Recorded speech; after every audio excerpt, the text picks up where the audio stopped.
राम देव भगवान, अल्लाह खुदा, ईश आदि नाम एक ही शक्ति के हैं। वो कैसा है, कहां है, कैसे मिलता है, किसने देखा है? ये प्रश्नवाचक चिन्ह पूर्ण रूप से हटाने के लिए अवश्य सुनिए जगत गुरु तत्वदर्शी संत रामपाल जी महाराज के अमृत वचन, सर्व पवित्र धर्मों के पवित्र शास्त्रों के आधार पर। सत साहिब दर्शकों, प्रतिदिन लाखों मनुष्य काल चक्र रूपी चक्की में पिस जाते हैं, अर्थात मृत्यु को प्राप्त होते हैं। लेकिन दर्शकों, वेदों में प्रमाण मिलता है कि पूर्ण परमात्मा अपने साधक के सभी पाप कर्म काट सकते हैं, और यदि उसकी मृत्यु हो चुकी हो तो उसे मृत्यु से वापस लाकर 100 वर्षों की आयु प्रदान कर सकते हैं। वेदों की यह बात आज सच होती दिखाई देती है। इनसे मिलिए, ये है सुरेश जी, जो बैतूल मध्य प्रदेश के रहने वाले हैं। सुरेश जी का कहना है कि इनकी मृत्यु हो चुकी थी, लेकिन संत रामपाल जी महाराज ने इनकी आयु बढ़ा दी। दर्शकों, आइए जानते हैं आखिर सुरेश जी ऐसा क्यों कह रहे हैं। सुनते हैं सुरेश जी की कहानी, उन्हीं की जुबानी। नमस्कार सर। नमस्कार जी। सर, क्या नाम है आपका?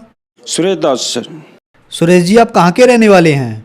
मध्य प्रदेश के बैतूल जिले से आठनेर तहसील के ग्राम चौगढ़ से हूँ जी। सर, संत रामपाल जी महाराज से नाम दीक्षा आपने कब ली?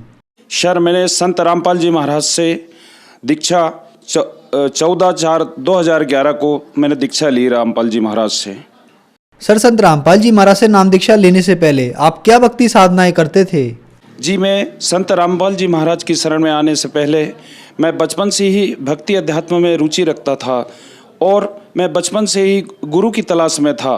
तो मैंने करीबन 8-9 वर्ष की आयु में ही मैंने गायत्री जी से, हमारे नज़दीकी ग्राम अक्कलवाड़ी, आठनेर तहसील का जो अक्कलवाड़ी ग्राम है, वहाँ पे गायत्री वालों का एक यज्ञ हुआ था।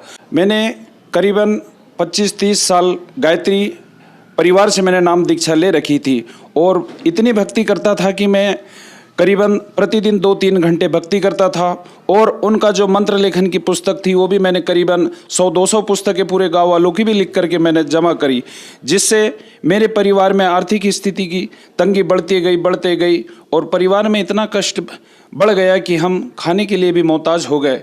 ऐसी फिर मैं गायत्री वालों के उन दीवालों के ऊपर लिखा करते थे कि पानी पियो छान कर और गुरु करो जान कर। जब मैंने ये वाणी पढ़ी तो मैंने कहा, हे मालिक, आप कहाँ हो कि मेरे को ऐसा गुरु मिल जाए कि भाई जो सच्चा गुरु हो। तो ऐसे ही गायत्री जी से मैंने नाम ले रखा, भाई हो सके यही हो। 30 साल के अंदर घर में आर्थिक कलह बहुत ही बढ़ता गया, और जिससे परिवार की आर्थिक स्थिति खराब होते चली गई, और हमें कोई लाभ नहीं मिला। सर, आप 25 साल से गायत्री परिवार से जुड़े हुए थे, उस भक्ति साधना से आपको कोई लाभ नहीं मिला, आपकी आर्थिक स्थिति बहुत ज्यादा खराब हो गई। तो फिर संत रामपाल जी महाराज की जानकारी आपको कहाँ से मिली? हमारे गांव में ही एक राजू भगत जी नाम के थे, जो हम पहले से ही 5वीं क्लास से साथ में पढ़ते आ रहे थे, और 2011 में मैं होशंगाबाद जिले में प्राइवेट नौकरी करता था। और ऐसे ही एक बार मैं गाँव आया तो भगत जी बोले कि भाई आप भगत जी, आप हरियाणा चलो। बोले परमात्मा आए हैं। अब उनने बोला कि भाई मुझे लगा कि परमात्मा आए। मैंने कहा भाई परमात्मा तो इस मृत्यु लोक में आते ही नहीं है, वो तो कुछ और जगह रहते हैं, यहाँ मृत्यु लोक में परमात्मा कहाँ आएंगे? बोले नहीं भाई, परमात्मा आए हैं बोले। मैंने कहा ठीक है भाई। तो मैंने कहा वहाँ की आप कोई बुक या सीडी वगैरह है क्या आपके पास? तो भगत जी बोले कि हाँ मेरे पास बुक है। तो उनने मेरे को एक सचखंड का संदेश नामक एक पुस्तक दी, और मैंने कहा भगत जी आपके पास कोई सीडी वगैरह भी है क्या? तो उनने मेरे को सृष्टि उत्पत्ति की एक सीडी दी। अब जैसे ही मैं उसी दिन मेरे को अपनी ड्यूटी पर जाना था, तो भगत जी मैंने बस के अंदर जब वो पुस्तक खोली, सचखंड का संदेश, अब उस पुस्तक के 1 या 2 पन्ने पढ़े, भगत जी मेरे रोंगटे खड़े हो गए, और मैं वैसे ही मेरी आत्मा में एकदम से कटारे चढ़ गए। मैंने कहा जो चीज़ मैं खोज रहा था, जो कि मेरे को 30 साल गायत्री परिवार में रहते हुए भी मेरे को नहीं मिला, और जैसे मैंने उसके एक सचखंड का संदेश नामक पुस्तक थी जो संत रामपाल जी महाराज द्वारा लिखित हुई थी, मुझे वो 2011 में संत रामपाल जी महाराज जी के शिष्य द्वारा मुझे प्राप्त हुई। और वह पुस्तक पढ़ने के बाद मुझे यह लगा मेरी आत्मा को कि यह सही संत है, नाम लेना चाहिए। और मैं उन भगत जी के साथ संत रामपाल जी महाराज के आश्रम सतलोक आश्रम गया, और जैसे ही वहाँ गया मुझे लगा कि मैं तो यहाँ कभी पहले आया हुआ था, ऐसी कुछ आत्मा को मुझे लगा। और मैं गया और मैंने 14/4/2011 को संत रामपाल जी महाराज जी से नाम दीक्षा लिए। तो क्या सर संत रामपाल जी महाराज से नाम दीक्षा लेने के बाद आपको कुछ लाभ भी प्राप्त हुए? जी, लाभ तो यदि मैं गिनाना चाहूँगा तो भगत जी काफ़ी लाभ हुए हैं, लेकिन मैं आपको कुछ मुख्य लाभ अवश्य गिनाना चाहूँगा। सबसे पहले तो हमारे सारे परिवार में लोग हम सभी भक्ति गायत्री जी की करते थे। मेरे घर में हमारी माता जी जो थी उनके अंदर एक प्रेत बाधा वास किया करती थी। जब भी गांव के अंदर कोई आरती भजन या कोई ऐसा सत्संग वगैरह जस वगैरह होता था तो हमारी मम्मी घर में नाचने कूदने लग जाती थी और बाल बिखेर लेती थी और हमारे पापा जी बहुत नाराज़ होते थे। वो बोलते थे आप ये क्या कर रहे हो, ये क्या कर रहे हो। हमारे पापा जी ने उनको बहुत बार तांत्रिकों के पास भी ले गया। गाँव में जो ये साधु संत होते हैं जो घरेलू जो टोटके टामने वो जो प्रेत बाधा वगैरह होती है वो सुधारते हैं, उन लोगों के पास भी ले गया, जिनसे काफ़ी धन की हानि हुई और घर में आर्थिक स्थिति बहुत खराब हो गई। यह हमारी मम्मी को प्रेत बाधा, वो तो हम जब से जान रहे थे, करीबन मेरी भी उम्र 30-32 साल हो गई थी, लेकिन वो प्रेत बाधा ज्यों की त्यों बनी हुई थी। और मैं संत रामपाल जी महाराज जी के आश्रम में मैं और मेरा परिवार गया। इसके बाद मैं अपनी माता राम को भी संत रामपाल जी के आश्रम सतलोक आश्रम लेके गया और जिस दिन से उनको नामदान संत रामपाल जी महाराज जी से दिलवाया उस दिन से आज तक उनके शरीर में कोई प्रेत बाधा नहीं रही। और सर जी दूसरा लाभ ये था कि मेरी आर्थिक स्थिति बहुत खराब हो चुकी थी। जिस दिन से मैंने संत रामपाल जी महाराज जी से नाम लिया और भक्ति स्टार्ट की, उसी दिन से घर में इतने सुख होने चालू हो गए कि भगत जी अब क्या बताए।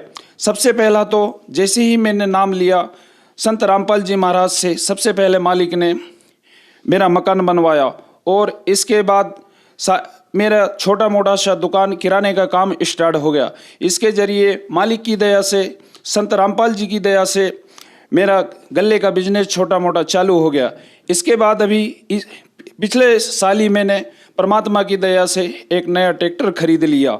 संत रामपाल जी महाराज जी ने इतने सुख दे दिए कि मैं कभी अपनी ज़िंदगी में सोच भी नहीं सकता था। आज मेरे गांव वाले भी आठनेर तहसील के जो चौकड़ ग्राम हैं वो भी लोग तारीफ करते हैं कि भाई आप लोग उतना हमारे इतना मेहनत भी नहीं करते हो, ये नहीं करते हो और आपकी बरकत ही बरकत हो रही है। बोले आप ये क्या हो रहा है। मैंने कहा भाई हमने संत रामपाल जी महाराज से दीक्षा ले रखी है और वो परमात्मा सच्चिदानंद घन ब्रह्म की भक्ति बताते हैं और उनकी भक्ति से हमको लाभ मिल रहा है। एक बार क्या हुआ कि मैं अपने खेत पे गया हुआ था और हमारे खेत के ऊपर 10-15 पेड़ चिरौंजी के दाने के पेड़ लगे हुए हैं। तो घर में वो चिरौंजी पकी हुई थी। भगत जी मैं पेड़ के ऊपर चढ़ा तो मुझे सुबह से ऐसा एहसास हो रहा था कि मैं कहीं गिर न जाऊं। तो मैंने अपनी कमर के अंदर भगत जी रस्सी या अपनी वो चराट बोलते हैं हम जो गाड़ी बैल कसते हैं उससे, तो उससे अपनी कमर बांध ली और पेड़ के ऊपर चढ़ के मैं पेड़ की कटाई भी करी और वो चिरौंजी भी तोड़नी चाहिए। अब जैसे मैं नीचे उतरने को हो रहा मैंने रस्सी खोल दी, ऐसी मेरे को जो ऊपर से पटका तो भगत जी मैं नीचे गिर गया और मुझे ऐसा लगा कि मेरी रीढ़ की हड्डी सीधे कंधे के पीछे से बाहर निकल गई। उतने में रामपाल जी महाराज जी ने दर्शन दिए और संत रामपाल जी महाराज ने कहा बेटा सतनाम का जाप करो, तुरंत जाप करो। गुरुजी तुरंत आए वहाँ पे रामपाल जी महाराज और उन्होंने कहा कि सतनाम का जाप करो। मैंने जाप किया, मेरे को 15-20 मिनट के अंदर होश आ गया। देखा तो गुरुजी वहाँ नहीं थे। अब वहाँ से जैसे ही मैं गया और परतवाड़ा महाराष्ट्र के अंदर एक उबाड़ा हॉस्पिटल है, वहाँ पर जब मुझे ले गया इलाज के लिए तो जैसे ही मुझे बेहोश किया और मैंने डॉक्टरों से कह रखा था कि भाई मैं ये जो मेरा हाथ आप देख रहे हो जो थोड़ी रीढ़ की हड्डी थोड़ी फ्रैक्चर दिखाई दे रही होगी, इसका इलाज करवाने के लिए गया हुआ था महाराष्ट्र उबाड़ हॉस्पिटल में। तो उनसे मैंने कहा कि डॉक्टर साहब आप मेरे को पूरी तरीके से बेहोश करिएगा, मैं वैसे आपको सीधा नहीं करने दूंगा। उन्होंने कहा कि ठीक है भाई साहब आपको पूरी तरीके से हम सुन्न करेंगे। अब जैसे उनने मेरे को सुन किया, ये जो मैं नज़ारा देख रहा था ये नज़ारा मेरी आंखों से ये पर्दा हट गया और संत रामपाल जी महाराज एकदम से मेरी आंख बंद हुई और मुझे अंधेरा सा लगा और रामपाल जी महाराज एकदम से ऊपर से इतने स्पीड में आए तेज शरीर के साथ, बोले चल बेटा मैं तेरे को दिखा के लाऊं ऊपर से स्वर्ग लोक और भी अन्य लोग। तो मैंने कहा देखो गुरुजी आए जय बोलो बंदी छोड़ की, देखो गुरुजी आए जय बोलो बंदी छोड़ की। सारे हॉस्पिटल के डॉक्टर और नर्स कहने लगे भाई हमारे जीजा श्री गए होते जो हरम में निवास करते हैं वहीं महाराष्ट्र से, उनको साथ में लेके गए थे। तो उनसे वो डॉक्टर नर्स पूछे भाई बोले क्या ये मेंटल है क्या, बोले इनको होश नहीं होने के बाद भी ये चिल्ला रहे हैं, बोले देखो भाई जय हो बंदी छोड़ की, बोले ये बंदी छोड़ क्या है बोले। तो जो हमारे जीजा जी थे वो मेरे को बाद में बता रहे थे कि बोले वो उनके गुरु संत रामपाल जी महाराज है और वो उनकी जय कार्य लगा रहे हैं। तो डॉक्टर बोले अच्छा, बोले हम तो मान रहे थे बोले कि ये मेंटल है। अब गुरुजी मेरे को लेके गए, अब जैसे ऊपर जा रहे थे तो यहाँ से मुझे सारा स्वर्ग लोग बैठे ही संत रामपाल जी महाराज ने दिखा दिया, देख ले बेटा ये सारा ऊपर का नज़ारा। अब जब मैंने देखा तो इतनी झिलमिल एक ऐसे यहाँ से डायरेक्ट सीढ़ी मुझे सीधी सीढ़ी दिख रही थी। अब वो सीढ़ी इतनी तेजोमय थी कि सोने और चांदी की जैसे उसमें से चमक निकल रही थी। अब गुरुजी बोले बेटा चलो, गुरुजी ने मेरे एक तरफ बाह पकड़ी और बोले बेटा चलो मैं आपको घुमा। अब जो वो सीढ़ी थी 5 या 6 फीट चौड़ी थी भगत जी, उसके दोनों तरफ यम के दूत खड़े थे हर 5-5 फीट के ऊपर। अब जैसे वहाँ से संत रामपाल जी महाराज ऊपर लेके जा रहे थे तो सीढ़ी के ओर पैर नहीं लग रहे थे और जैसे जैसे आगे बढ़ रहे थे यम के दूत मुझे मारने के लिए झपट रहे थे और उस समय मैं गुरुजी से चिपक रहा था। तो गुरुजी कह रहे थे संत रामपाल जी महाराज कि बेटा आप नाम जाप करो, ये आपके ऊपर अटैक नहीं करेंगे। जैसे ही मैंने नाम जाप चालू किया वैसे वो झपट तो रहे थे लेकिन मार नहीं रहे थे। जैसे तैसे ऊपर तक गुरुजी ने ऊपर ले गए, संत रामपाल जी महाराज ने वहाँ ले गए, मुझे यम के दूतों ने पकड़कर लाइन में खड़ा कर दिया। अब जब मैंने आगे देखा तो एक बॉयलर की तरह एक बहुत विशाल भयानक बॉयलर था और उसमें बहुत तेज अंगार जल रही थी। अब उस लाइन के सारे लोग उसी में जा रहे थे, मुझे भी पीछे लाइन में खड़ा कर दिया। अब मैं आगे देखूं तो मेरा दिल घबरा रहा था और संत रामपाल जी महाराज जी हाथ बांधकर साइड में मेरे खड़े हो गए थे और बीच में दोनों साइड मेरी तरफ से यम के दूत लगे हुए थे और गुरुजी मेरी तरफ देख रहे थे और संत रामपाल जी महाराज हंस रहे थे। और मैं धीरे धीरे जब आगे बढ़ी वो लाइन, सब एक एक करके वो जा रहे थे, उस अंगार के अंदर जल रहे थे और जो जिन लोगों ने भक्ति नहीं कर रही थी उस वो बॉयलर के अंदर जा रहे थे और जीव पुकार रहे थे और मुझे भी उसी लाइन में लगा रखा था। जब मेरी बारी आई और जैसे ही मुझे यम के दूत धकेलने लगे, गुरुजी ने मुझे बाह पकड़ के बाहर खींच लिया उस लाइन से और बोले बेटा आप सतनाम का जाप करना था, जो मैंने आपको मंत्र दिया था। ठीक है, आज मैं यहाँ पर था तो आपको बचा लिया। देखो ये लोग कैसे जा रहे हैं जिनने भक्ति नहीं करी, देखो कितनी इनकी दुर्दशा हो रही है। बेटा ये आपको दिखाने के लिए मैंने यहाँ लाया है। और गुरुजी ने मुझे वहाँ से, संत रामपाल जी महाराज ने मेरी बाह पकड़ के बाहर निकाल लिया और बोले बेटा ऐसे विषम परिस्थिति में जो मैंने नाम दिया है आपको उसका जाप करना चाहिए। संत रामपाल जी महाराज ने मुझे ऊपर ले गए, सारे लोग दिखा के मुझे वापस शरीर में छोड़ दिया और कहा कि बेटा नाम का सुमरन किया करो, और नहीं तो अगर मैं उस दिन नाम गुरुजी से दीक्षा अगर लिए नहीं होता तो यम के दूत मेरे प्राण उस दिन हर लिए जाते थे। आज मैं संत रामपाल जी महाराज की दया से आप लोगों के समक्ष सही सलामत और कोई ऐसे मुझे बीमारी, कोई ऐसे हाथ में दर्द नहीं है और एकदम सही सलामत आपके सामने खड़ा हूँ मैं। और मेरा सारा परिवार आज संत रामपाल जी महाराज की शरण में है और नाम दीक्षा लेकर आज भक्ति कर रहा है और सारा परिवार सुखी है। सर, संत रामपाल जी महाराज से नाम दीक्षा लेने के बाद आपको लाभ ही लाभ प्राप्त हुए, तो जो श्रद्धालु आज आपको देख रहे हैं आप उन्हें क्या संदेश देना चाहेंगे?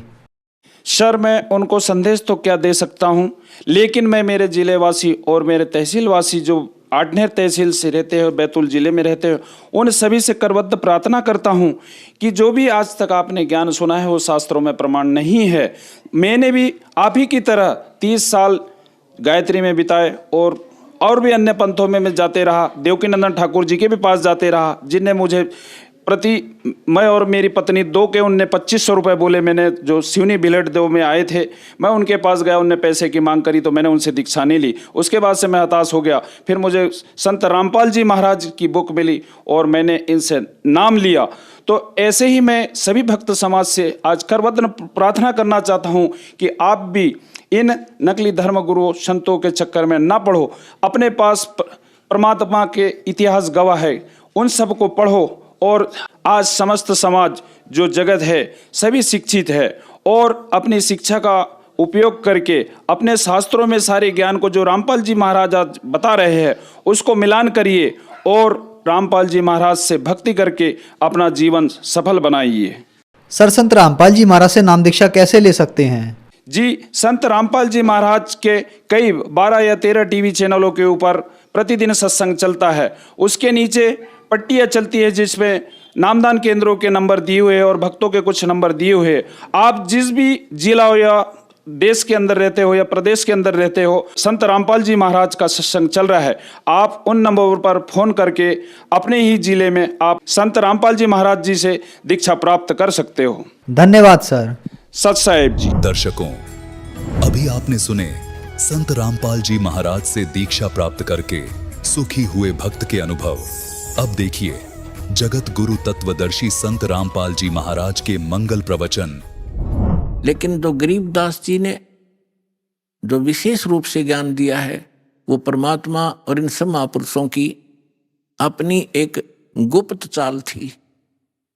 वैसे तो जितने भी महापुरुष वहां गए हैं उनको सबको सारा ही ज्ञान था, लेकिन बीच में उस ज्ञान को छुपा के रखना था। गरीबदास जी के माध्यम से ये पुनः जागृत करना था। तो गरीबदास जी ने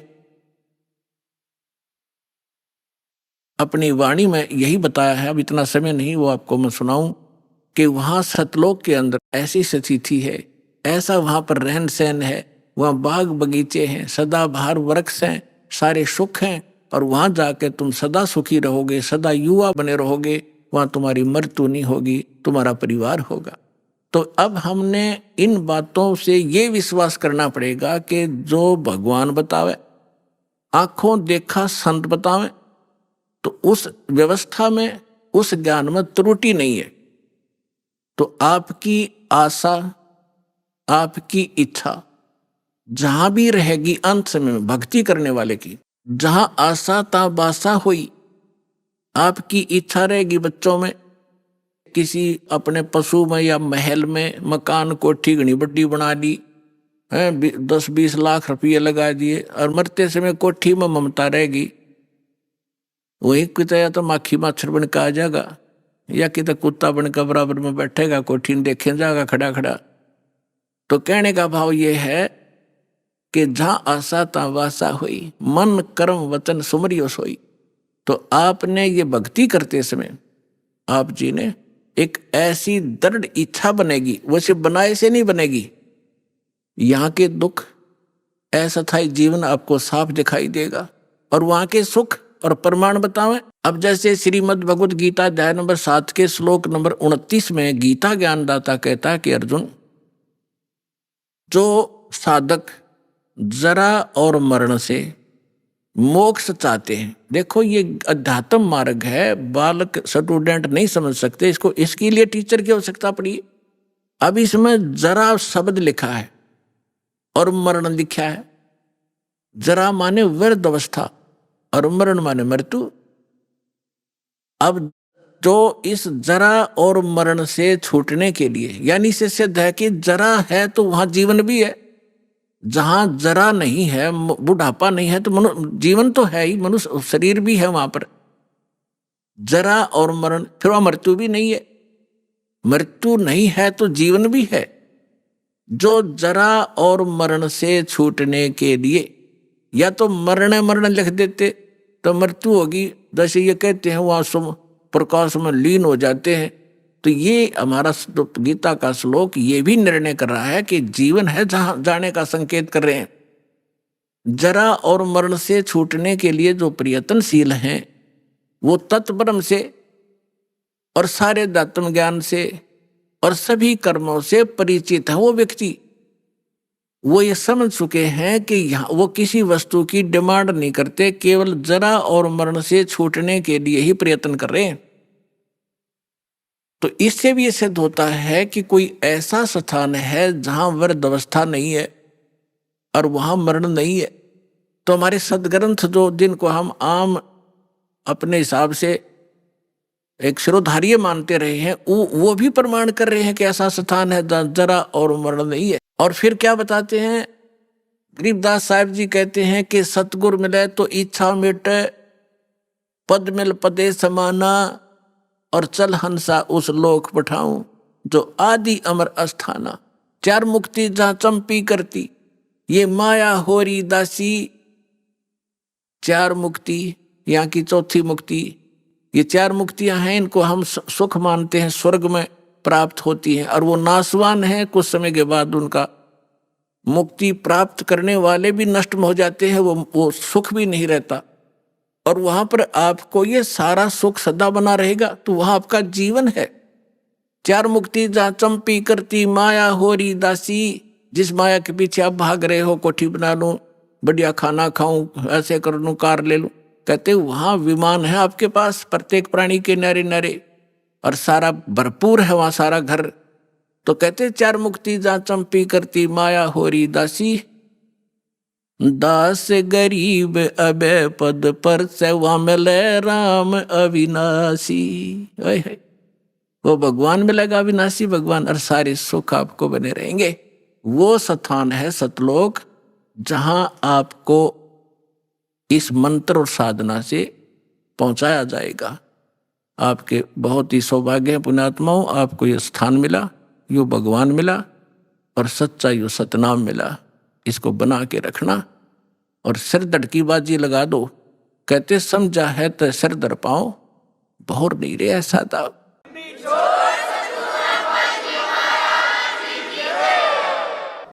परम पिता परमात्मा पूर्ण ब्रह्म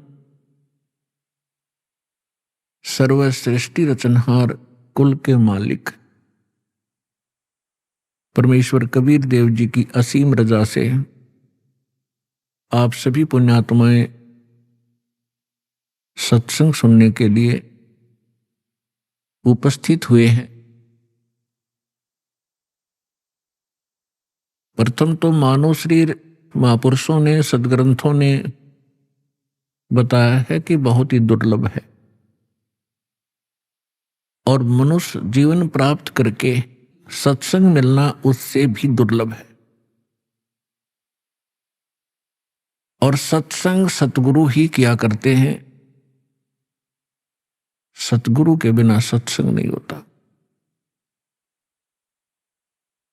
सतगुरु का अर्थ है सच्चा गुरु, जो यथार्थ भक्ति मार्ग जानते हो, यथार्थ ज्ञान से वो परिचित हों, जो सदग्रंथों में प्रमाणित है। तो सतगुरु की प्राप्ति सबसे दुर्लभ है।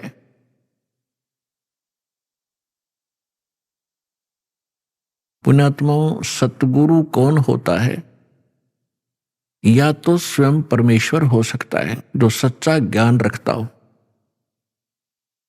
या फिर परमात्मा का कृपा पात्र उसका दास हो सकता है, जो केवल उसी के ही ज्ञान से सत्संग करता है।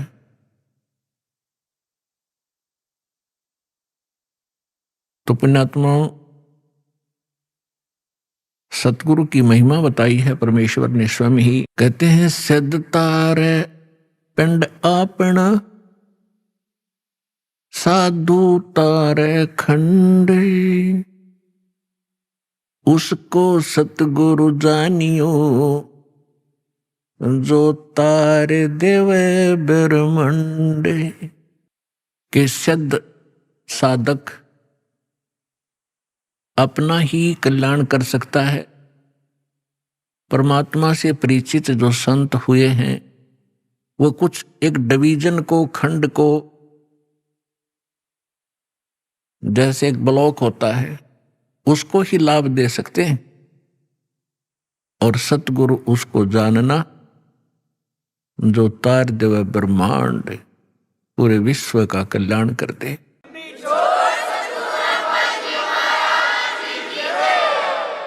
सभी सदग्रंथ प्रमाणित करते हैं, परमात्मा से परिचित वो महापुरुष यही गवाही देते हैं कि परमात्मा सतलोक से जहां वो रहते हैं, उनका मूल स्थान है, जिसको शाश्वत स्थान कहा है गीता अध्याय नंबर 18 के श्लोक नंबर 62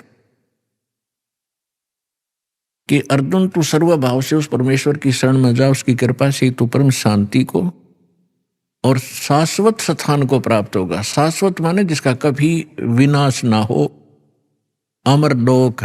तो वो परमात्मा उस अमर लोक में रहते हैं, मनुष्य दृश्य हैं। अभी तक ये अनाड़ी, अज्ञानी, ये नकली गुरु सतगुरु कहलाते रहे।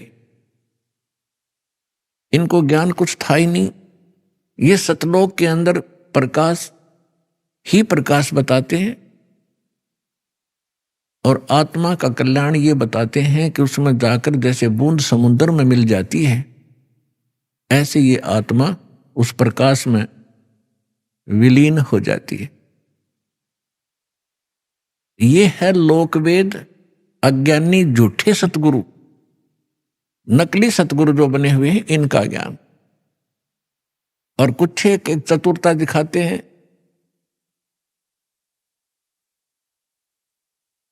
जिसको कहते हैं little knowledge is the dangerous thing, नीम हकीम खतराए जान। एक ये रांजड़ी के अंदर, एक जम्मू के अंदर है, मधु परमहंस कहलाता है। कक्का पता नहीं, कबीर साहब की वाणी को पढ़कर सुनाता, सारे उल्टे अर्थ लगाता है। उसने थोड़ी सी चतुरता दिखाई है कि वहां आत्मा, परमात्मा तो ऐसा ही है, एक प्रकाश है और उसमें आत्मा डॉट डॉट, बिंदु सी गोल गोल सी घूमती रहती है। कोई बात हुई है? तो ये सतगुरु नहीं है, ये नकली है सारे, जो भगवान से परिचित नहीं, जो सदग्रंथों को भी ठीक से नहीं समझ सके। हमारे जो धर्मगुरु हिंदू धर्म के थे, आचार्य शंकराचार्य, मंडलेश्वर संत, ये अपने ही सिलेबस से अपरिचित थे। आज तक ये ब्रह्मा विष्णु महेश को अजर अमर, इनके कोई माता पिता नहीं, इनकी कोई मृत्यु नहीं होती, यही पूज्य है। और हमारे सदग्रंथों में लिखा ये नासवान है, इनकी जन्म मृत्यु होती है, इनकी माता दुर्गा है, पिता ज्योति निरंजन काल है। और ये पूज्य नहीं है। तीन देव की जो करते भक्ति, उनकी कदे ना होवे मुक्ति। ये है सच्चा ज्ञान, ये है शास्त्र प्रमाणित ज्ञान। और परमात्मा के मुख कमल से भी यही ज्ञान उच्चारित हुआ था 600 वर्ष पहले। परमेश्वर कबीर जी ने कहा था, तीन देव की जो करते भक्ति, ब्रह्मा विष्णु महेश की, उनकी कदे न होवे मुक्ति। और फिर नीचे की माता मसाणी और ये अटपट, इनका तो फिर गले छट दे, इनकी तो फिर बात ही खत्म है। तो जो प्रसंग चला है कि परमात्मा स्वयं आते हैं और ये सत्संग स्वयं ही सुनाते हैं। और वो वेदों में परमात्मा का एक गुण लिखा है कि वो सतलोक में रहते हैं, मनुष्य दृश्य हैं। वह एक सिंहासन पर विराजमान है, तख्त पर। तख्त मीन सिंहासन। जैसे हम इतिहास में पढ़ा करते थे, दिल्ली के तख्त पर अकबर 12 वर्ष की आयु में ही तख्त पर विराजमान हो गए थे। तख्त माने सिंहासन, यानी राजगद्दी। तो वहां परमात्मा तख्त पर विराजमान है, सिंहासन पर विराजमान है, मनुष्य दृश्य अपने ही उनिहार है, अपना सृजनहार। महापुरुषों ने जिनको भगवान मिले हैं, जिन महापुरुषों के हृदय कर दास नाम गिनाता है, उनके शुभ नाम आपको सुनाता है। फिर सुना देता हूं, क्योंकि महापुरुषों के नाम लेने तो पुण्य लगते हैं। आदरणीय धर्मदास साहिब जी को, आदरणीय मुल्कदास साहिब जी को, आदरणीय नानक साहिब जी को, सिख धर्म के प्रवर्तक को, आदरणीय दादू साहिब जी को, आदरणीय गरीबदास साहिब जी गांव छुडानी जिला झज्जर हरियाणा वाले को, आदरणीय गीसा दास साहिब जी गांव खेखड़ा उत्तर प्रदेश वाले को, आदरणीय स्वामी रामानंद जी काशी के पंडित ब्राह्मण थे, विद्वान कहलाते थे। परमात्मा उनको मिले, सचखंड दिखाया, फिर वापस छोड़ा। इन सभी महापुरुषों को परमात्मा ऐसे ही मिले हैं जैसे उनके गुण हैं। उनको आकर मिलते हैं और फिर उन अपने से परिचित करा करके जहां परमात्मा रहते हैं उस सारी व्यवस्था को दिखा करके फिर वापस छोड़ते हैं बॉडी में, ताकि ये मेरे गवाह बने, एफिडेविट लिख दें ये कि कैसा है भगवान। तो आदरणीय गरीबदास साहिब जी ने कहा कि हमरे ही उनिहार है अपना सृजनहार। उनिहार माने हमारे जैसी उसकी आकृति है, ऐसा उनका आकार है अपने सृजनहार का। तो इस प्रकार वो परमात्मा मनुष्य दृश्य है। वहां एक बहुत बड़ा गुम्बज बना हुआ है, मंदिर नुमा। उसके सेंटर में परमात्मा का तख्त है, सिंहासन है, सिर पर छत्र है। जैसे आप इस दास के ऊपर ये आर्टिफिशियल बना रखा भक्तों ने, ये देख रहे हो। और परमात्मा का वहां प्रकाश जो पूरे शरीर का बहुत ज्यादा है।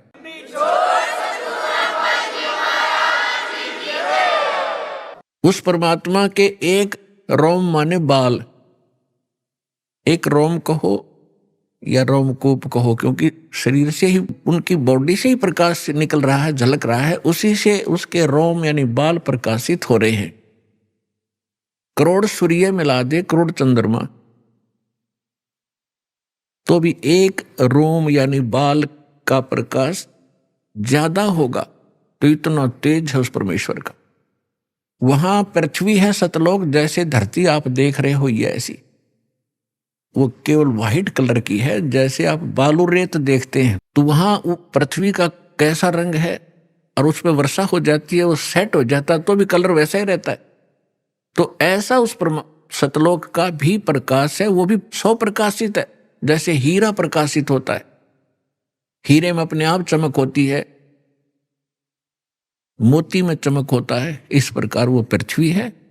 वहां सदाबहार वृक्ष हैं, सदाबहार ये सभी काजू, किशमिश, मेवे, सेब, संतरे, सभी फल फ्रूट वहां सदाबहार रहते हैं, वहां कभी अकाल नहीं होता। तो वो ये तो है वहां की सतलोक की डेफिनेशन। और परमात्मा कैसे हैं ये आपको दास बता ही रहा है कि मनुष्य सदृश है, और वहां सृष्टि है ऐसी ही। ये तो डुप्लीकेट है जो यहां बनाए गए हैं, ये मिट्टी के शरीर, ये तो उसकी तुलना में एक खिलौने और मिट्टी से बने हुए हैं। और वहां का जो शरीर आपका स्वर्ण का हो, जो कभी विनाश में नहीं आता। इस प्रकार वहां सृष्टि है। वहां आपके पूर्व के सभी महल ज्यों के त्यों हैं। प्रत्येक व्यक्ति की एक विशेष टेंडेंसी है, एक वृत्ति है, जरा सा कोई अच्छी पोस्ट बन जाती है, उसको प्राप्त हो जाती है, या कोई धन चोखा मिल जाता है, बढ़िया कोठी बनाऊं, बहुत लंबी चौड़ी, ऊपर नीचे, और आगे पार्क हो, पार्क में फिर आगे बगीचा हो, एक साइड में तालाब हो, झूले डाल रखे हो, और फुहारे बनाता है आर्टिफिशियल के, कभी कभी फुहार भी डाल लूं, तो ये बनावटी है। अच्छा, यहां तो एक और समस्या है, ये सारा कुछ किसी ने बना भी लिया तो 36 टेंशन साथ लिए रहता है। वो उस घूम रहा है बगीचे में और टेंशन है कहीं और, ये बिगड़ गया काम, वो बिगड़ गया काम, ऐसे ना हुआ वैसे हो जाएगा। तो उसने वहां एक डुप्लीकेट बना भी लिया तो भी उसका सुख प्राप्त नहीं है उसको, व्यक्ति को। और सतलोक के अंदर ऐसे ही बहुत लंबे चौड़े, प्रत्येक प्राणी के अलग अलग महल हैं। वहां आपका परिवार होगा। आपको कितने अच्छे लगते हैं अपने माता पिता, भाई बहन, अंकल, चाचे, ताऊ और बच्चे, रिलेटिव।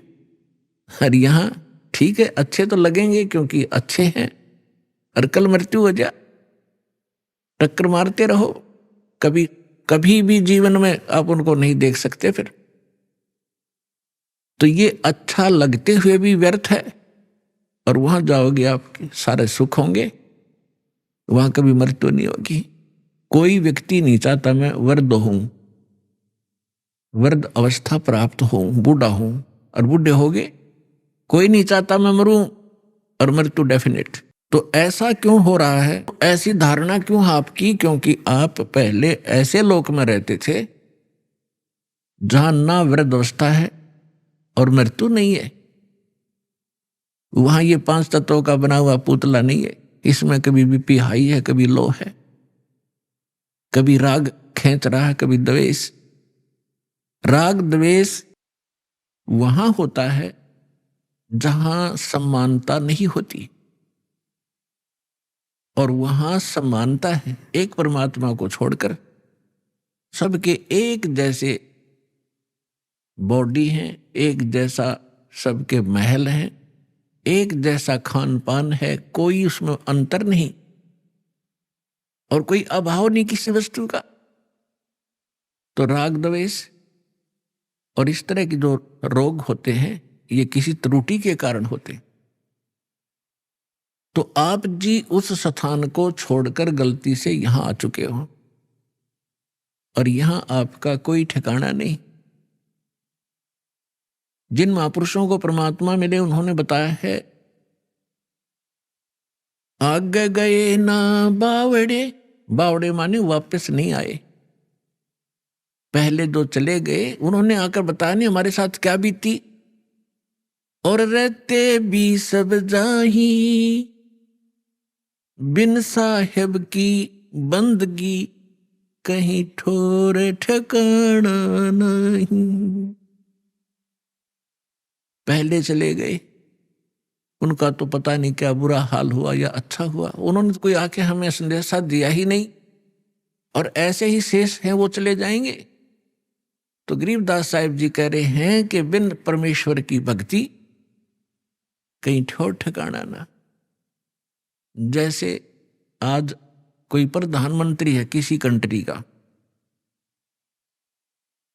वैसे तो सुख नाम की यह चीज नहीं है, पर हमने उसको घना बड़ा मान रखा है क्योंकि हम जीव संज्ञा में हैं। और कल वो प्रधानमंत्री सतभक्ति नहीं करता है और मृत्यु को प्राप्त हो जाता है, तो कहां गया वो सुख? आगे क्या होगा इन बच्चों को पता नहीं जो खिलौनों से खेल रहे हैं। ये मिट्टी के महल बना बना कर इसमें खुश हो रहे हैं, इनको पता नहीं क्योंकि भगवान ने आकर बताया, वो ज्ञान दास सुना रहा है। उसके आधार से हमें भविष्य का दिखाई देने लग गया कि आगे क्या होगा इसके साथ। उसके विषय में परमात्मा ने बताया है कि कबीर हरि के नाम बिन ये राजा रसब हो, रसब माने खच्चर, जिसमें अच्छा वजन लोड कराया जाएगा गधे की तरह बोरे में। राजा रसब हो और माटी लदे कुमार के, और घास न डाले कोई। गधे के साथ एक और समस्या होती है, सारा दिन काम को मार लेता है, शाम को बनी में छोड़ देता, घास खुद चर के आता है बाहर, फिर उसका कान फिर पकड़ लाता है जब काम की आवश्यकता होती है। तो पुण्यात्मा परमात्मा ने ये जो ज्ञान दिया है आपको सतर्क करने के लिए दिया है, ना कि किसी की इंसल्ट करने के लिए। आप बालक हो वो परमात्मा है, आप उसकी आत्मा हो, उसके बच्चे हो। अपने बच्चों को समझाने के लिए परमात्मा ने ना जाने कितने छल छिद्र करने पड़ते हैं, किस प्रकार के ज्ञान आपको सुनाने पड़ते हैं, क्योंकि आपने काल की भांग पी रखी है। कबीर ये माया अटपटी, सब गट आने अड़ी, किस किस को समझाऊं ये कुएं भांग पड़ी। जैसे कोई शराब के ठेके पर आपने देखा हो कभी, चाहे 20 आदमी घुटी ला कर आ रहे हो सामने, सबकी एक जैसी भाषा, एक जैसी चाल, एक जैसी बोली रहेगी। तो हमने इस काल की इस त्रिगुणमयी माया की भांग पी रखी है। यहाँ के इन तीनों गुणों के दबाव से हम जो जो कार्य यहाँ चाहते हैं करते हैं, यह भांग है।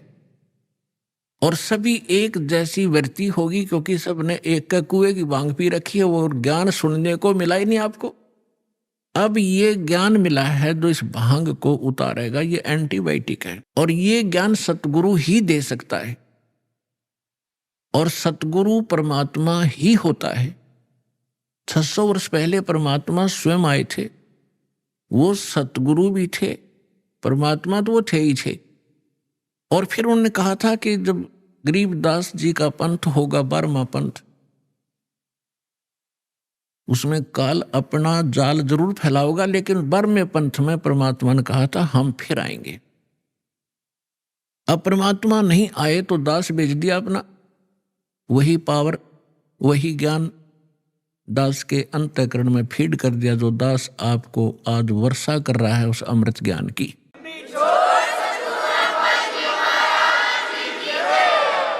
तो इस विश्व में वर्तमान में इस दास के अतिरिक्त कोई सतगुरु नहीं है, और सतलोक आश्रम के अतिरिक्त कहीं सत्संग नहीं है।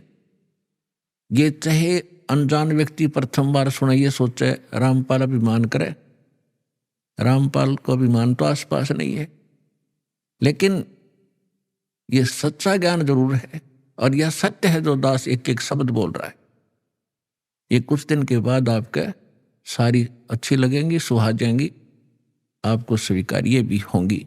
जब ये आपकी भांग उतर जाएगी, काल की अज्ञान आपका हट जाएगा, तो जो प्रसंग चल रहा है वहीं आते हैं कि वो परमात्मा सतलोक में रहता है, वहां से चलकर आता है। अच्छी आत्माओं को, जो दृढ़ भक्त होते हैं, उनको मिलते हैं तो क्या करते हैं? उनको तत्व ज्ञान से परिचित कराते हैं, अपने से परिचित कराते हैं, और सचखंड सतलोक लेकर जाते हैं। फिर उनको वापस छोड़ देते हैं ताकि ये मेरे गवाह बने। अपनात्माओं वेद बताते हैं भगवान ऐसी लीला करता है, और जिनको परमात्मा मिले उन महापुरुषों ने यही बताया है कि भगवान ऐसी लीला करते हैं। और वो परमात्मा है कौन जिसको हम पहचान सकें कि भगवान कौन है? तो जिन महापुरुषों के दास ने शुभ नाम अभी आपको गिनाए थे, उनमें से इन महापुरुषों ने सभी ने परमात्मा की गवाही दी है, एफिडेविट दिया है।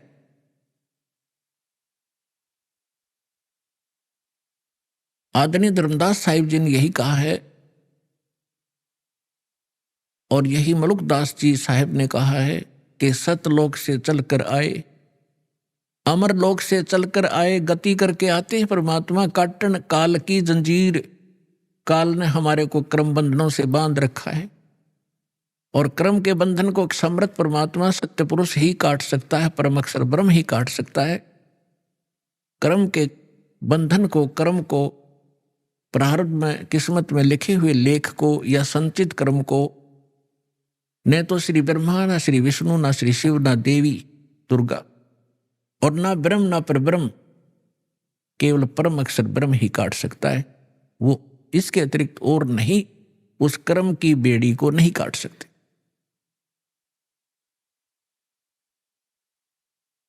तो सभी महापुरुषों ने बताया है। अजब नगर में ले गए, गरीबदास जी कहते हैं अजब नगर में ले गए। नगर का अर्थ क्या है? क्या प्रकाश होता है? सब जानते हैं नगर में क्या होता है। वहां सारे महल होते हैं, मनुष्य होते हैं, बाजार होते हैं, सब कुछ होता है। अजब नगर में ले गए हमको सतगुरु आने। सतगुरु, गरीबदास जी सतगुरु कह रहे हैं, वो परमेश्वर थे। जल के बिंब अगाध गति हम सूते चादर ताने। हमको परमात्मा आकर लेकर गए अजब नगर में, बहुत ही अनोखे शहर में ले गए, सतलोक में। और वहां जाने के बाद हमें पता चला सारी कहानी का, हम कौन हैं, कहां फंसे हैं, और यहां वापस कैसे आ सकते हैं अपने लोक को। अब उस ज्ञान से परिचित होकर के गरीबदास जी कहते हैं हम तो अब निश्चिंत हो गए, हमें सतगुरु मिल गए। सतगुरु मिल गए तो सत्संग भी मिलेगा, सत्संग के साथ साथ भक्ति विधि मिलेगी जिससे हम वहां जा सकते। तो गरीबदास जी कहते हैं हम तो भी चादर तान के सोगे, कति बेफिक्र होगे, हमारा मोक्ष निश्चित है। तो पुण्यात्माओं, आज इस दास से जो दीक्षित होते जा रहे हैं वो चादर तान के सो जाना, आपका मोक्ष निश्चित है।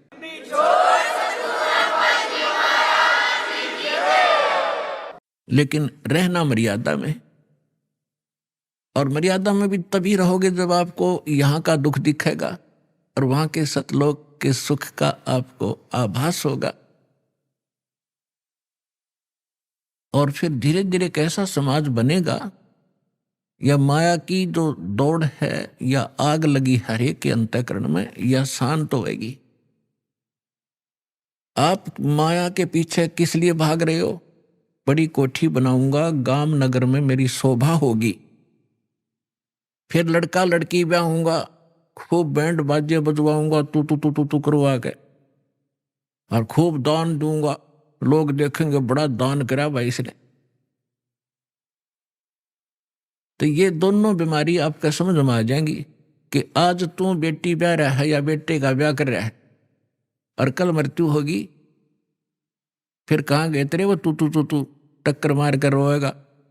तो पुण्यात्माओं, यह सच्चाई है।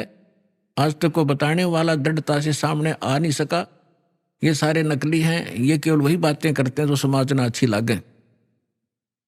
वो डॉक्टर नहीं होता जो ब्लड प्रेशर के मरीज को, हाई ब्लड प्रेशर के मरीज को कहे घी खा ले छक्के, वैसे खा कोई दिक्कत नहीं, वो दुश्मन है उसका। तो पुण्यात्मा इसी प्रकार ये जितने भी हैं ये सच्चाई नहीं कह सके, क्योंकि उनके ऊपर परमात्मा कबीर का पंजा नहीं था। इस दास के ऊपर दया हुई है, संघर्ष बहुत करना पड़ रहा है, लेकिन परमात्मा का साथ जिसके साथ होता है वो हार नहीं होती उसकी, क्योंकि हमारा उद्देश्य कल्याण है। पूरे विश्व का कल्याण लेकर चल रहे हैं हम। पूरे मानव का कल्याण होगा, पूरे प्राणियों का कल्याण होगा।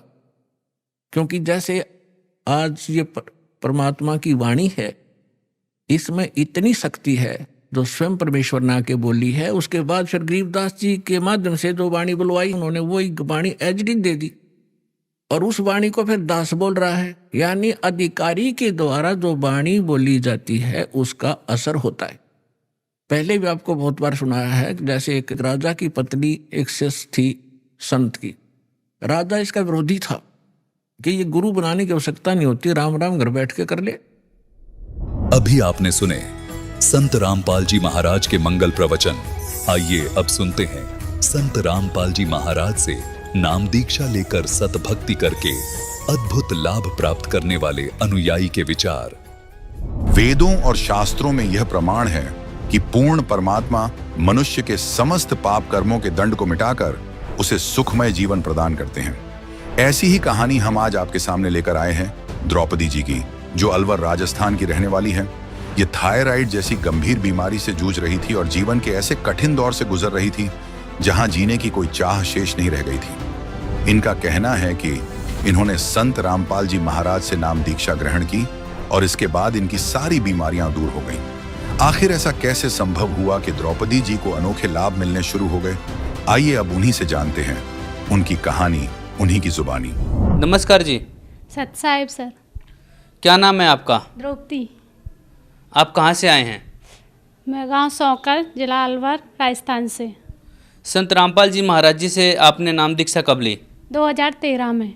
संत रामपाल जी महाराज से नाम दीक्षा लेने से पहले आप क्या भक्ति साधना करते थे? मैं सतगुरु रामपाल जी महाराज से उपदेश लेने से पहले मेरे मम्मी पापा भक्ति साधना करते थे। मैं नॉर्मली जैसे कोई व्रत वगैरह शिव जी का या विष्णु जी का ये सभी करती थी। मैंने कोई गुरु नहीं बना रखा था उससे पहले। यह सब भक्ति साधना करने से आपको क्या लाभ प्राप्त हुए? उस टाइम सर हम ये नहीं जानते थे कि लाभ क्या होता है। हम इसलिए करते थे कि हाँ और भी कर रहे हैं तो हम भी कर लें। लेकिन ये भक्ति करते हुए भी बहुत सारी परेशानी हो रही थी हमें। मेरी मम्मी जी भी गुरु मित्र राम रहीम से जो डेरा सच्चा सौदा चलाते हैं उनसे नाम उपदेश ले रखा था उन्होंने, लेकिन हमें कोई भी लाभ नहीं हो रहा था। हमारे घर में बहुत सारी प्रॉब्लम भी चल रही थी, बहुत सारी हानि हो रही। जैसे कि सबसे बड़ी प्रॉब्लम तो यही थी कि घर में गृह कलेश ज़्यादा रहता था, उसके कारण हम भी डिस्टर्ब रहते थे, हमारी पढ़ाई में भी लॉस होता था। तो बहुत ज़्यादा ये गृह कलेश ही हमारी मेन प्रॉब्लम थी उस टाइम। बहन जी, संत रामपाल जी महाराज के शरण में फिर कैसे आए आप? हम सतगुरु रामपाल जी महाराज की शरण में ज्ञान गंगा पुस्तक के माध्यम से आए। जो मेरे भैया थे वो मथुरा गए थे, उनको ज्ञान गंगा पुस्तक मिली थी। उनने पापा को ला कर दी, पापा ने पढ़ी वो पुस्तक। उस पुस्तक को पढ़ने के बाद मेरे पापा मम्मी को समझाते थे कि इसमें जो नाम लिए हुए हैं ये नानक जी को दिए हैं, कबीर साहब ही पूर्ण परमात्मा हैं। तो ऐसे ऐसे करके मेरे पापा जी को 6 महीने हो गए थे और सत्संग भी उस पीरियड में हम देखने लग गए थे।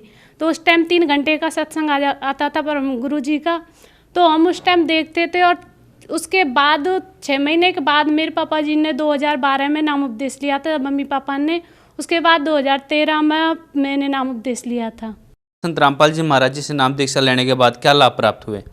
सर, सदगुरु रामपाल जी महाराज से नाम उपदेश लेने के बाद हमें ढेरों लाभ हुए, बहुत सारे लाभ हुए। मैं आपको गिना नहीं सकती इतने लाभ हुए, लेकिन मैं आपको मेन लाभ बताऊंगी कि सदगुरु रामपाल जी महाराज से नाम उपदेश लेने से सबसे बड़ा लाभ तो मुझे ये हुआ कि जो परमात्मा कौन है इस चीज़ की जानकारी हुई, आध्यात्मिक ज्ञान हुआ। उसके बाद हमारी जो घर में गृह कलेश रहते तो बहुत ज़्यादा नौबत इतनी आ जाती थी कि किसी को मार दो या मर जाओ, इतनी प्रॉब्लम रहती थी। हम पहले रहते थे, उससे बहुत ही एक नरक की ज़िंदगी आप कह सकते हैं, ऐसी नरक की ज़िंदगी जीते थे हम। लेकिन परमात्मा रामपाल जी महाराज से उपदेश लेने के बाद वो गृह कलेश समाप्त हुआ। दूसरी मेरी दादी थी जो तम्बाकू पीती थी, तो सदगुरु रामपाल जी महाराज से उन्हें उपदेश नहीं लिया था, उससे पहले ही वो तम्बाकू सेवन बंद कर दिया था सिर्फ सत्संग सुनने से। उसके बाद मेरा छोटा भाई है, उसके पेट दर्द होता था बहुत ज़्यादा, तो उसने जब नाम उपदेश लिया तो उसका पेट दर्द भी ख़त्म हो गया। और सर, मुझे भी 2013 की बात है, जब मैं 12वीं में पढ़ती थी उस टाइम मेरे को थायराइड हो गया था। ये एक्चुअल मैं उस टाइम क्लास में ही थी, तो मेरी मैम ने बताया था उस टाइम कि ये आपको थायराइड हो सकता है। तो हमने उस चीज़ का चेकअप कराया खेड़ली में ही, लेकिन खेड़ली में डॉक्टर ने बोला कि आप इसे जयपुर ले जाइए। मेरे भाई था और हम दोनों थे, तो उन्होंने कहा था कि आप जयपुर में जाइए, जयपुर में आप इसका ट्रीटमेंट कराइए। हम जयपुर गए। जयपुर में जाने के बाद मासेकंड वो SMS हॉस्पिटल है, उसमें डॉक्टर मिश्रा बैठते हैं, तो उनसे हमने अपॉइंटमेंट लिया। उनसे कई बार हमने चेक कराया।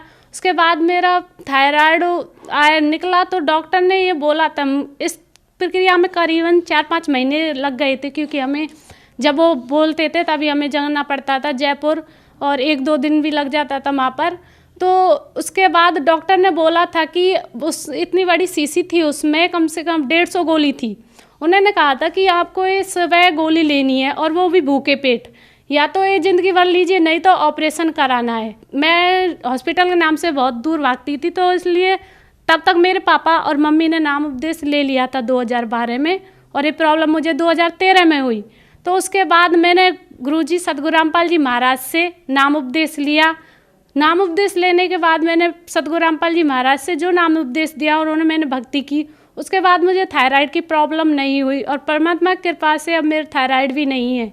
बहुत सारे ऐसे परमात्मा ने हमें हर जगह बहुत सारे लाभ हुए। सबसे बड़ी बात तो मैं ये कहूँगी कि मुझे सबसे ज़्यादा लाभ, जो हम ये कहते थे कि परमात्मा कौन है, मैंने बहुत सारे इनसे सुना था कि सभी कहते, चाहे वो हिंदू धर्म हो, मुस्लिम, सिख, ईसाई कोई भी हो, चाहे हमारे बड़े बुजुर्ग हो, वो कहते हैं कि सबका मालिक एक है, परमात्मा एक है। लेकिन ये नहीं बताते कि परमात्मा है कौन, उस परमात्मा भक्ति किसकी करनी चाहिए। कहते तो थे कि परमात्मा एक है, हम भी पूछते थे परमात्मा है कौन, लेकिन वो कहते हैं हाँ परमात्मा सबका एक है। लेकिन सदगुरु रामपाल जी महाराज की शरण में आने के बाद हमको ये पता चला कि परमात्मा वो कबीर साहब है, वो कबीर देव है, जो सबके बारे में कहते हैं कि वो परमात्मा एक है। दूसरी बात तो सर की मेरी मम्मी के भी जुकाम थी, जो शुरू से ही थी, आप ये कह लीजिए, और लेकिन वो कभी बहुत सारी उनको भी दवाई गोलियां दवाई बहुत जगह दिखाया भी था, लेकिन वो जुकाम नहीं जा रही थी। डॉक्टरों ने कह दिया था कि इन्हें ज़िंदगी भर रहेगी और एलर्जी है इन्हें। अगर कोई भी काम करना है, मान लो आपको आटा भी गूंथना है, तो वो भी मुंह पे दुपट्टा लगाकर करना पड़ेगा। लेकिन सदगुरु रामपाल जी महाराज से नाम उपदेश लेने के बाद, सिर्फ हमने नाम उपदेश ही लिया था, उसके बाद ही परमात्मा ने इतनी दया करी कि वो जो मम्मी के जुकाम थी वो सारी ख़त्म हो गई, और आज परमात्मा ने इतनी दया कर रखी है कि उन्हें कोई जुकाम नहीं था और वो आसानी से सारा काम कर लेती हैं। अगर हम सद्भक्ति करते हैं, क्योंकि हमारे सदग्रंथों में प्रमाण है इस चीज़ का कि परमात्मा घोर पाप को भी काट देता है। अगर पूर्ण संत, जो तत्वदर्शी संत है, जो गीता जी में कहा गया है कि जो उल्टा लटका हुआ संसार रूपी वृक्ष है उसे बता देगा, वो तत्वदर्शी संत होगा। अगर उससे नाम उपदेश लेने के बाद अगर तुम भक्ति करते हो तो पूर्ण लाभ देता है, चाहे कैसी भयंकर बीमारी हो उस बीमारी को भी काट देता है। तो हमने सदगुरु रामपाल जी महाराज से नाम उपदेश लिया, उसके बाद मेरी ये थायराइड की बीमारी सारी चले गई। और वो जो ज्ञान देते हैं सदगुरु रामपाल जी महाराज, जो नाम उपदेश देते हैं, वो हमारे सदग्रंथों के आधार पर देते हैं। जो जिस तरह मैं आपको एक उदाहरण दे सकती हूँ, जो हमारे रामपाल जी महाराज जी बताते हैं कि जिस तरह एक आम आदमी कहे कि यहाँ से सड़क बन जाए, लेकिन वो नहीं बनेगी। अगर वही बात को हमारे पीएम कहे, प्रधानमंत्री कहे, तो वो बात बन जाएगी वहाँ से, वो सड़क बन जाएगी। यानी कि वो आदमी बोल रहा था, एक आम इंसान कह लीजिए आप उसे, वो बोल रहा था उसके वचन में वो पावर नहीं थी, लेकिन पीएम के वचन में वो पावर है। इसी तरह सदगुरु रामपाल जी महाराज जो वचन है उनके में वो पावर है, जिससे हमारी जितने भी दुख बीमारी है, चाहे वो कैसा भयंकर से भयंकर हो, चाहे टीबी कैंसर कैसी भी हो, उसको सिर्फ नाम उपदेश लेने से, आशीर्वाद से ही वो इतने भयंकर रोग कट सकते हैं। और सबसे बड़ी सर मैं ये कहूँ कि मैंने 2013 में नाम उपदेश लिया था, 2013 के 2018 आज, लेकिन मैंने इस 4-5 साल के पीरियड में मैंने एक गोली किसी भी चीज़ की नहीं खाई। यहाँ तक कि बुखार जुकाम ये क्या चीज़ होती है, मुझे अभी तक इस चीज़ की एक गोली भी नहीं खाई। तो मुझे बहुत बड़े लाभ हुए सदगुरु रामपाल जी महाराज की शरण में आने के बाद। बहन जी, आज संत रामपाल जी महाराज के प्रति कैसी आस्था है? सर मैं इसमें ये कह सकती हूँ कि जो मेरी पहले आस्था थी, तब मैं सदगुरु रामपाल जी महाराज से जुड़ी थी। तो उस टाइम अपनी बीमारी और अपने जो घर में गृह क्लेश थे, तो मैं उस टाइम इस बात से जुड़ी थी कि हाँ परमात्मा सदगुरु रामपाल जी महाराज मेरी बीमारी है वो काट देंगे और मेरे घर में जो गृह क्लेश रहते हैं वो मिट जाएंगे। लेकिन उसके बाद धीरे धीरे हमें ज्ञान हुआ और परमात्मा में जो हमारी आस्था पहले थी उससे मैं कह सकती हूँ कि हजारों गुना आस्था उसमें ज़्यादा बढ़ी है। वो स्वयं कबीर परमात्मा के अवतार हैं, वो धरती पर आए हुए हैं, वो पूर्ण ब्रह्म है। मैं इस बात को दावे के साथ कह सकती हूँ, क्योंकि जो परमात्मा 600 वर्ष पहले आए थे कबीर साहब, उन्होंने स्वयं को छुपा कर ज्ञान दिया था। उन्होंने हमेशा कबीर दास लगाकर ज्ञान बोला था। और आज 600 वर्ष के बाद स्वयं सदगुरु रामपाल जी महाराज के रूप में कबीर साहब आए हैं, जो वो पूर्ण परमात्मा है। और यहाँ पर मैं ये भी कहना चाहूँगी कि जो हमारे भारतवर्ष में अगर कोई बदलाव ला सकता है, जैसे कि आजकल बहुत ज़्यादा हम एजुकेटेड होते हुए भी दहेज प्रथा को बहुत ज़्यादा बढ़ावा दे रहे हैं, और नशा जितने भी हैं बुराइयाँ बलात्कार वगैरह ये बहुत ज़्यादा बढ़ गए हैं। लेकिन सदगुरु रामपाल जी महाराज से नाम उपदेश लेने के बाद ये सारी कुरीतियाँ, ये सारे जितने भी जो बुरे कर्म है वो सारे छूट जाते हैं। तो हमें जो भक्ति सदगुरु रामपाल जी महाराज देते, उनके आधार पर अगर हम भक्ति करेंगे तो हमारा एक अलग से भक्त समाज बनेगा। और सदगुरु रामपाल जी महाराज जो अब समाज बना रहे हैं वो दहेज रहित समाज बना रहे हैं। बहन जी, आप भक्त समाज को क्या संदेश देना चाहेंगे? सर मैं भक्त समाज से निवेदन करना चाहूँगी, क्योंकि संदेश तो हमारे सदगुरु रामपाल जी महाराज देते हैं। मैं उनसे निवेदन करना चाहूँगी कि आज शिक्षित समाज है, वो अपने जो हमारे सदग्रंथ हैं उन्हें देखें, उनमें क्या लिखा है क्या नहीं लिखा है, उसके आधार पर उनके सत्संग सुने। मैं ये चैलेंज के साथ कहती हूँ कि अगर वो 1 महीने सदगुरु रामपाल जी महाराज का सत्संग सुन लें तो उनके बाद वो खुद प्रूव कर लेंगे कि क्या सही है और क्या गलत है। उनको ये समझ में आ जाएगा कि जो हम आज तक कर रहे हैं वो गलत है, न कि सही। क्योंकि हमारे शास्त्रों में कहीं भी इस चीज़ का प्रमाण ही नहीं है। जो हम मंदिर या मस्जिद इन चीज़ों में जाते हैं या फिर हमारे जो भी कर रहे हैं वो सही नहीं है। तो सदगुरु रामपाल जी महाराज से नाम उपदेश लेके उनके पहले सत्संग सुने, सत्संग समझे, क्योंकि आज सभी शिक्षित हैं और सभी भाई बहन जितने भी हैं सभी नाम उपदेश लें। संत रामपाल जी महाराज जी से नाम दीक्षा कैसे ले सकते हैं? सदगुरु रामपाल जी महाराज का जो सत्संग आता है उस दौरान नीचे नंबर दिए होते हैं, उन नंबरों पर फ़ोन करके नामदान केंद्र की जानकारी ले सकते हैं और नाम दीक्षा प्राप्त कर सकते हैं। धन्यवाद जी। सत साहिब।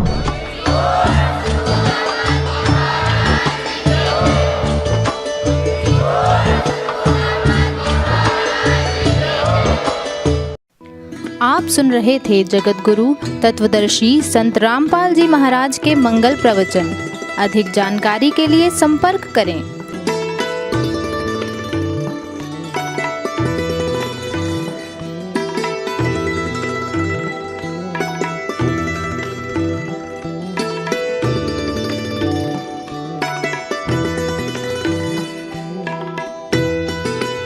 जगत गुरु तत्वदर्शी संत रामपाल जी महाराज जी के पावन सानिध्य में भक्ति की अलख जगाने तथा श्रद्धालुओं को सत्य भक्ति मार्ग का रास्ता दिखाने हेतु कनाडा के लोकप्रिय channel the TV NRI channel पर जगत गुरु तत्वदर्शी संत रामपाल जी महाराज जी के मंगल प्रवचनों का प्रसारण प्रतिदिन सुबह 7:30 बजे से 8:30 बजे तक तथा रात्रि 7:30 बजे से 8:30 बजे तक किया जा रहा है। इस सत्य भक्ति मार्ग को अपनाने के लिए अधिक से अधिक सत्संग प्रसारण देखें। इस सत्संग प्रवचन का सीधा प्रसारण संत रामपाल जी महाराज लाइव सत्संग YouTube चैनल और जगत गुरु संत रामपाल जी महाराज Facebook पेज पर भी देख सकते हैं।